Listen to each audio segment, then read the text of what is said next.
Hi everyone! Welcome back sa aking vlog.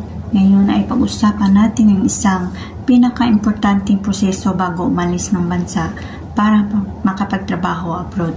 Ito ay ang PDOS o Free Departure Orientation Seminar. Maraming nagtatanong ano nga ba ito at anong ba ang mga dapat gawin kapag mag-PDOS. Kaya tara alamin natin. Ang PDOS o Free Departure Orientation Seminar ay isang orientation na ibinibigay ng OWA o ng accredited organization bago ka umalis ng Pilipinas papuntang ibang bansa. Required ito ng government para sa lahat ng first-time OFW. Dito tinuturo ang mga importanteng impormasyon tungkol sa kultura at batas ng bansang pupuntahan mo, mga karapatan at responsibilidad mo bilang OFW, paano ka makaiwas sa human trafficking o illegal recruitment, at mga government assistance na pwede mong lapitan kung sakaling may problema ka sa abroad. Ano ba ang gagawin sa PDOS?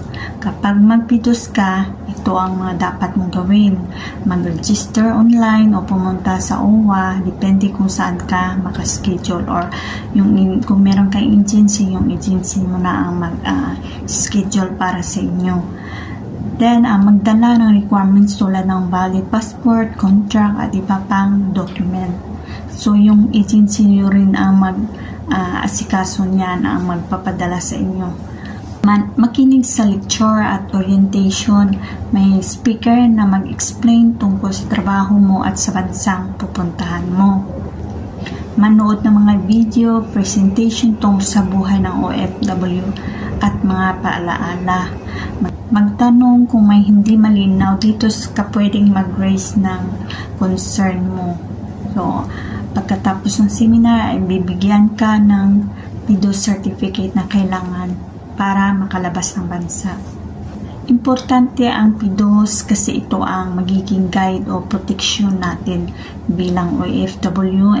Hindi lang basta requirements, hindi para sa ready tayo mentally, emotionally at legal bago makipagsapalaran abroad. At yan ang overview kung ano ang PDOS at ano ang ginagawa dito. Kung ikaw ay first time OFW, siguraduhin mong dumalo at makinig at ng mabuti dahil ito ay para sa iyong kaligtasan at future. Bago ka umalis, so tinuturuan ka nila kung ano ba ang gagawin mo bago ka umalis. So ano ba ang mga kailangan mong i-prepare para kompleto na nandyan ka na sa airport, so dala-dala mo na lahat. So yung una, yung mga document dapat ilagay sa isang envelope, isang lagayan lang siya para hindi siya magkahiwa-hiwalay, at kung mas mabuti na staple mo siya para hindi magkahiwa-hiwalay. Pangalawa, ang kailangan lang natin na magpunta ay need natin ng connection, internet connection, para pagdating natin sa abroad ay meron tayong magamit na contact kung sakali man na pagdating natin doon ay makontak agad natin yung agency na magkuha sa atin. At saka i-charge nyo po ang inyong mga cellphone at yung power bank. So yung power bank ay hindi sa luggage yung ilalagay, kundi sa inyong hand carry. Dala-dala nyo yan para sa pag-alis nyo. Ready ka na bang lumayo sa pamilya mo, sa mga anak mo?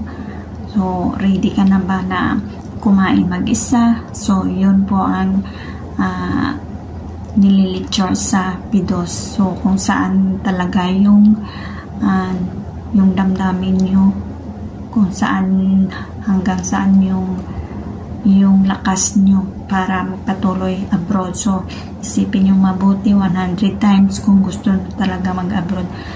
Dahil dito sa abroad ay tayo lang ang makatulong sa sarili natin. So, dapat ready yung sarili natin na kaya natin.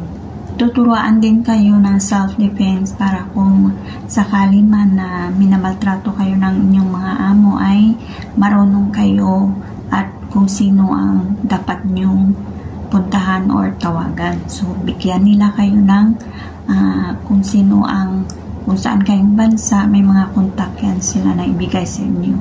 So, yun po ang PDOS. So yun lang po ang share ko for today. Sana makatulong, and thank you for watching my YouTube channel, and please don't forget to subscribe. Thank you and God bless.